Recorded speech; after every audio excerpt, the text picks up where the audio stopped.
Huwag mong hayaang ikulong ka ng nakaraan. Lahat tayo'y nadadapa. Lahat tayo'y nagkakamali. Walang perpektong tao sa mundo.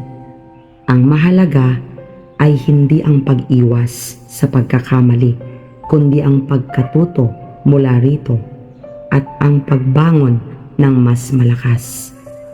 Ipagpatuloy mo lang ang buhay. Unahin mo ang iyong sarili, ang iyong kalusugan, ang iyong kapayapaan, at ang iyong kinabukasan. Heto lang ang masasabi ko sa iyo. Maraming taong mapanira at inggitera dyan na gustong makita kang bumagsak. Huwag mo silang pansinin. Ang kanilang pagiging negatibo ay problema na nila. Dun ka sa mga taong tunay na nagmamalasakit. Yung mga nag-aangat sa'yo, hindi yung ginagamit ka lang. Ang kaligayahan ay isang desisyon.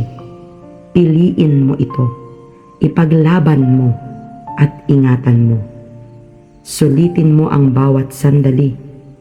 Iisa lang ang buhay mo. Pagpalain ka nawa ng Diyos at gawin mo itong makabuluhan.